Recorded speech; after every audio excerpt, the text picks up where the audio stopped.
welcome. Today we're going to be doing just a really short practice for kind of clearing your energy or rebalancing the nervous system. Let's face it, life can be challenging.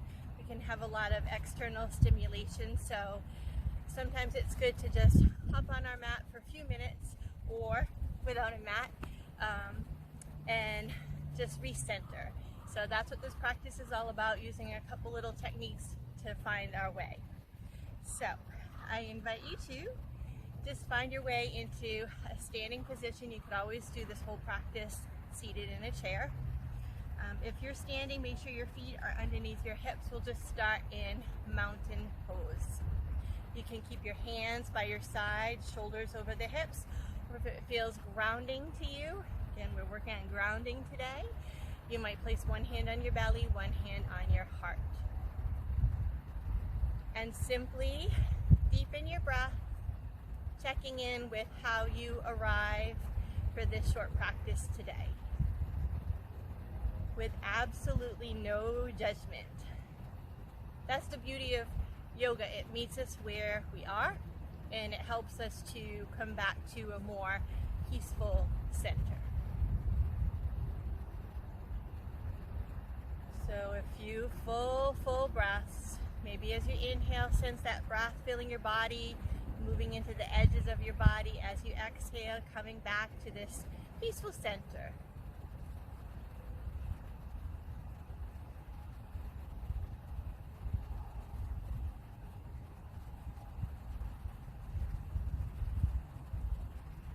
When you're ready, just relax your arms down. That first little mini practice for kind of releasing and clearing energy. So we're just going to start shaking. Kind of soften your knees, bend into the knees, shake the hands. Take some full audible exhalations. Those audible exhalations are a way to release emotions, release pent-up tension. And this shaking that we do is really one of the best practices for balancing the nervous system. Think about animals in nature. If they get stressed out, they tend to hide and shake. And they shake away all that tension, not storing it in their hips, not storing it in their heart. They just simply let it go. And add a twist.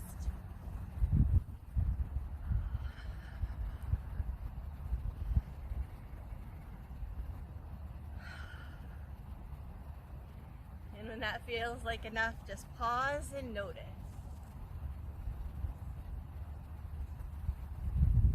And the beauty of our yoga practice is in the pause. That's when we notice we're shifting closer to that peaceful state.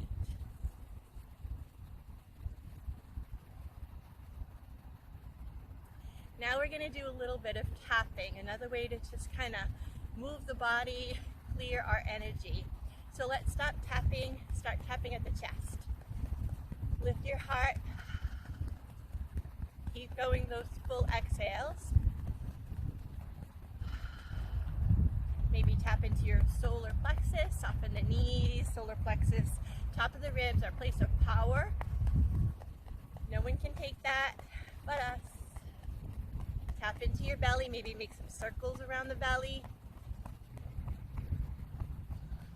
Tap into the front of your hips. This is also good practice for immunity. We're tapping into some of the places where the lymph tissue resides. So tap into the front of the hips and then take it all the way to the outer hips, to the back, up into the kidneys, the adrenal glands, another place that could use a little energize or a little release, whatever way you look at it. Let's bring this right into a twist. So as we twist, we can lift one heel up and then the other. We can tap into that low back, the kidney area. Keep your heart lifting, looking around.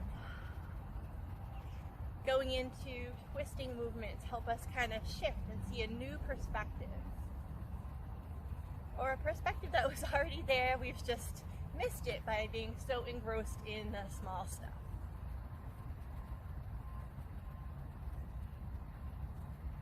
Maybe it would feel good to tap into that chest. Again, feel free to modify anyway.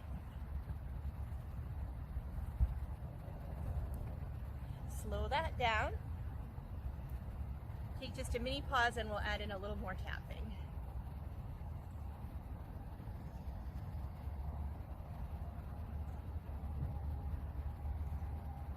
Okay, so now we're gonna take our left hand and start tapping up the outside of the right arm into the shoulder, maybe the neck, and then bring it down. So just a couple times, both sides of the arm, maybe into the neck.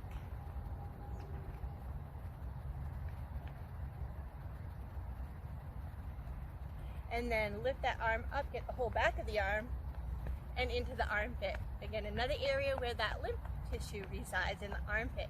You could take that into a lateral side bend.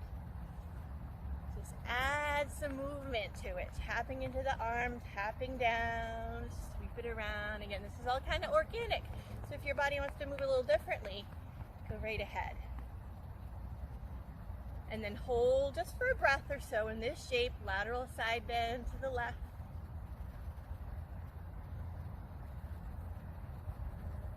Come on up.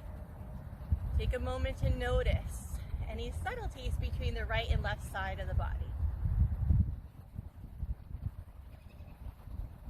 And we'll take that on the left. So again, tap outside of the arm, softness in the knees, into the neck, down the other side of the arm. Just a few times. Remember to keep breathing.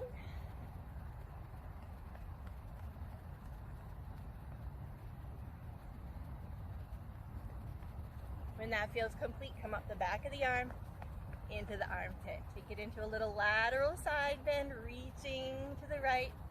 We can go down into the belly, circle it around. Fill up that body with breath, and then tapping, just releasing any negative energy.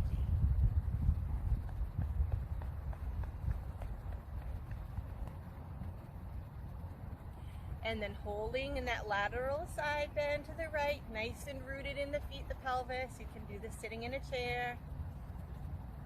Full breath.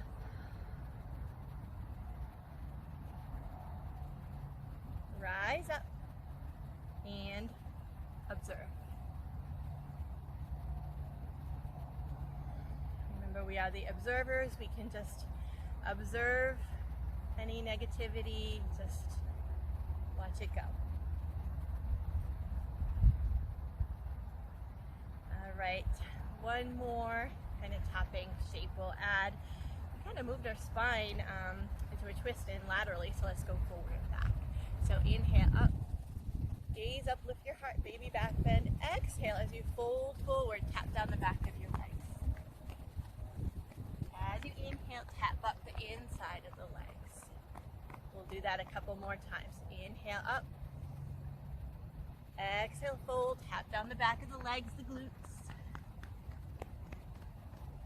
Rise up the front. You don't necessarily need to match your breath for this one, but take that inhale one more time. And fold and tap.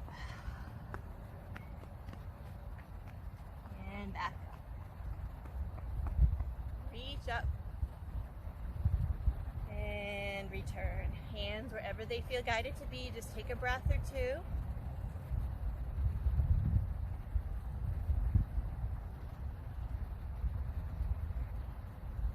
Good. So just a few more movements to kind of settle down that nervous system. Another really good practice is cross patterning. We can do this in so many different positions. We're going to do it standing today. So small version, just come on the ball of that left toe, keep it to the earth and reach your right arm up. Get tall. And then just change sides. You can do this with your breath if you like. Notice we're engaging opposite sides of the body, which is very balancing, can strengthen the body, but also balancing for the brain. Only if you feel up for a little balance challenge, you can take it to a little march. You can also do this seated in a chair.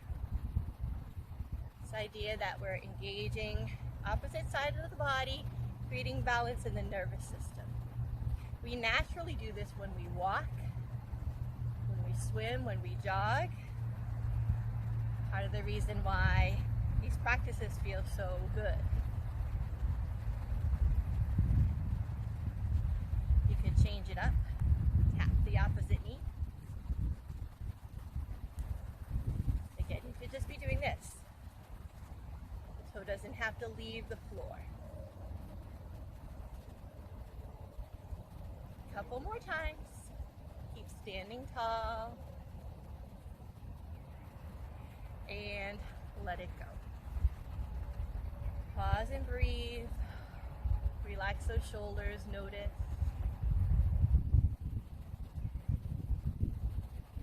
We'll do one more heart opening cross pattern.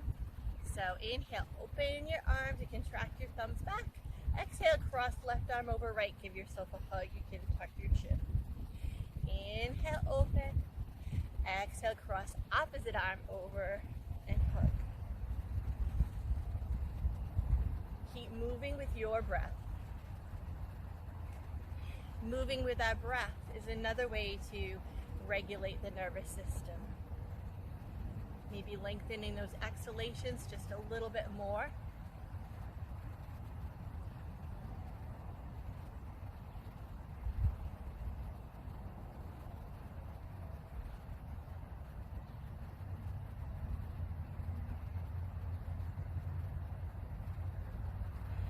Hold your hug. Feel your breath. Feel your positive intentions for yourself.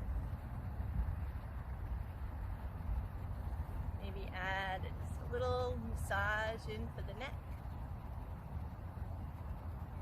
That feels good. You can go both sides.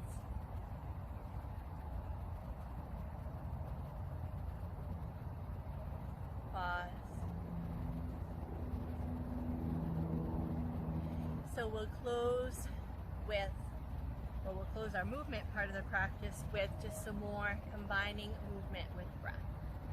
So inhale up like you're making a protective shield all around your body. Exhale, hands come down. Engage a little bit in your core. Inhale up. Exhale down.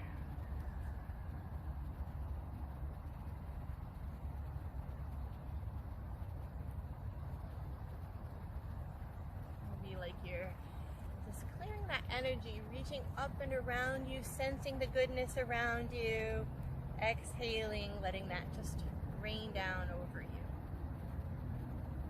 Your own personal blessing for yourself.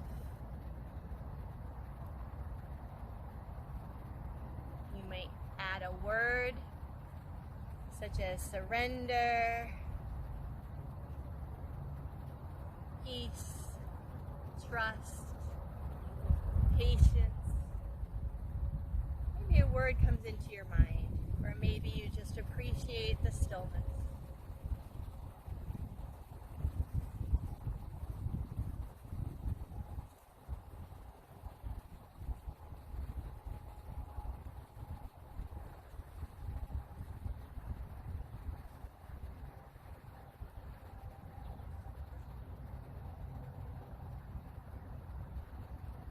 And when that feels complete, once again, just place the hands on the body if that serves you and observe.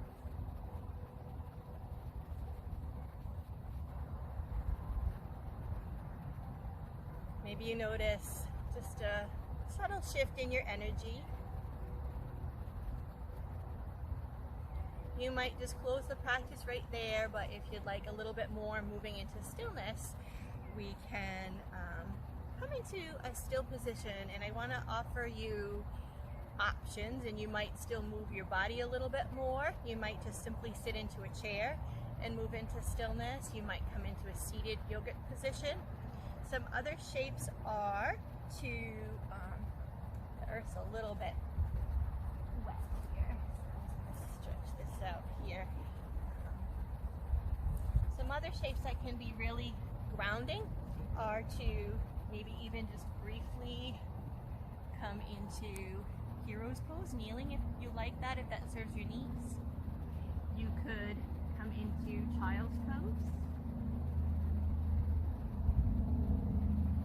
beautiful way to just feel surrendered.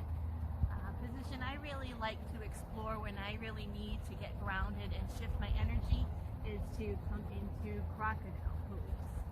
Feet a little bit wider, making a little embrace here, holding out the elbows and nestling forward.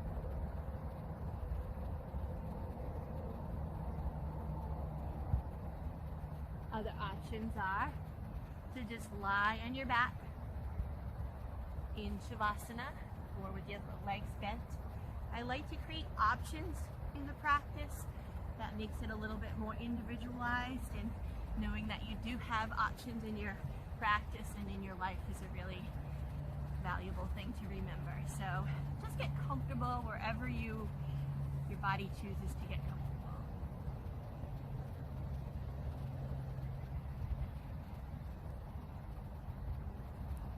When we began, we considered center to peripheral breathing, which I find very focusing.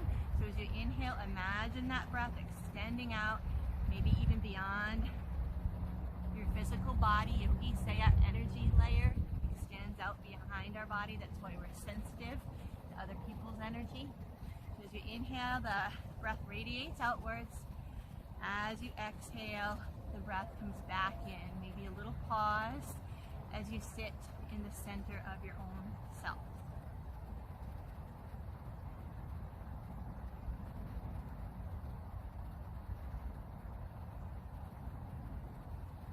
Remember to relax your face,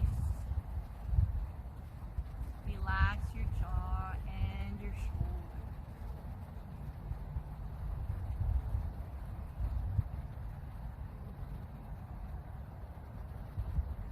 And we chose movement. We've shifted our energy, now we can choose stillness.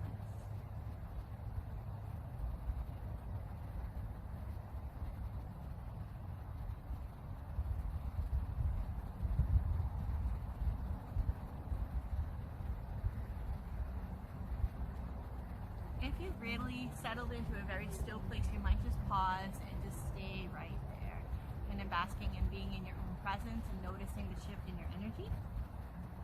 Sometimes it can be hard to find stillness, so I wanted the option, if you would like, to have a little reading here. It's a little longer than I would normally do, so we can consider this a little story time. Again, if you're not up for it, just opt out. So continue to breathe deeply. This is from Mark Nepo in his book called The Endless Practice. This is us experiencing life as an endless practice. And in this chapter, he talks of the necessary rain. And I really like how he starts with a quote from his own father, Mark Nepo. He says, "I've always been high-strung. Perhaps others are strung too low, or missing a string entirely. I just know that without strings, you can't make music."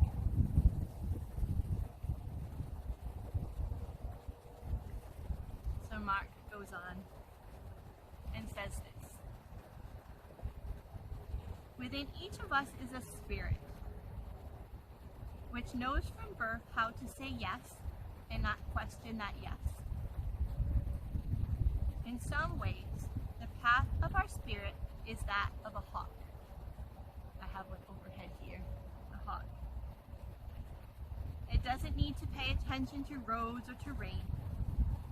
Our spirit simply flies directly to the heart of the matter. But the life we live is human, and we can't escape the weight of feet and legs and arms. We can't fly like a hawk, so we need to break trail and follow paths. We need to stop and cut down limbs when they block the way. We need to accept when we make a wrong turn.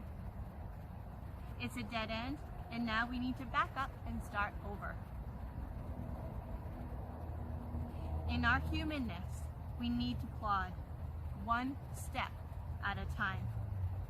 and find our way. While our spirit is already there, in our own way, we each have to reach an agreement between our spirit and our humanness, or there will be no peace for the life that carries them. The spirit in us can be very impatient with the person that carries it. It can say, "Come on, why are you taking so long? I see where we need to go, let's just do it." And the human in us can become very frustrated with its spirit. "I can't get there that quickly, stop pushing me." We have this tension between the part in us that needs to work through the days and the part in us that is instantaneously attuned to everything. Sometimes being high-strung means that our spirit is tugging at us, even more insistent than we come along. But it's of no use to bemoan this paradox. We need the skill and commitment to inhabit it. Ultimately, the human in us must accept that it will never transcend this life into what its heart knows is eternal. We can feel and taste what is limitless, but never stay there, because being human, by definition, is to live here with limits. And the spirit in us that glides like a hawk, which we can also call our being, must accept that what carries it walks, must accept that while it lives in the sky, the life it is incarnated to help lives on the ground. So our being will always see more and move faster than our humanness, which must step over rocks and through mud. If we don't accept this imperfect marriage, we will never fully know our gifts. Instead, our being will break our body, insisting that it catch up, and our heart will drag us into impossible situations, insisting that the sun can fit in a thing as small as a dream. And trying to eat more of life than we can, we will burn the things we love along the way. Reaching this agreement, the world will, with vulnerability and acceptance, until we are released what we know. Clearly, we are both the flawed human being hacking through the brush and the hawk-like spirit gliding to what matters. We are the troubled apprentice, never sure what to do, nudged by a deep knowing spirit toward yes, even when we don't know what we're saying yes to. Do you know these voices?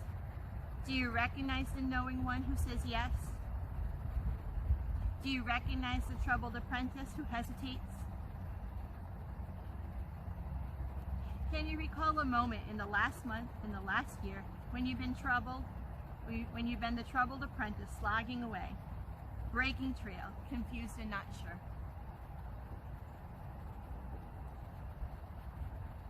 And can you recognize a moment when you said yes, even though you didn't know what you were saying yes to?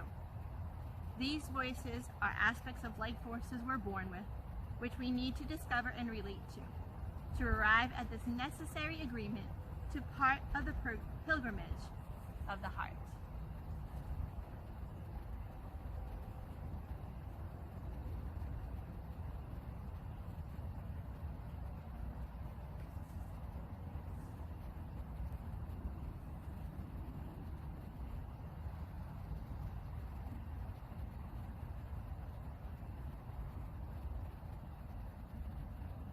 Take another moment to just simply be and feel.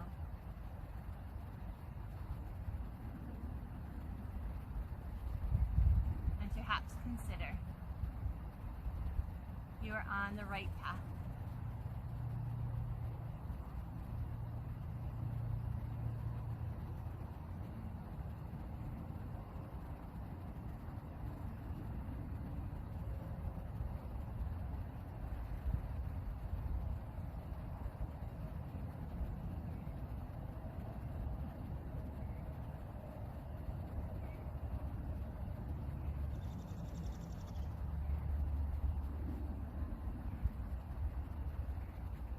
linger here and rest as long as you like. You're ready to move on with your day.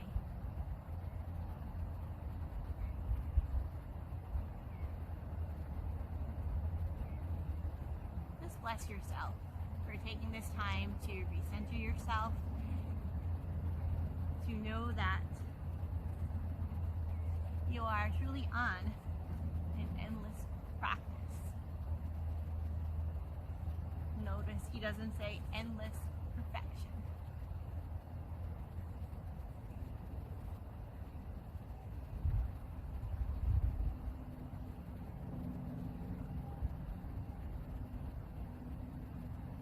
Acknowledge that you are right where you should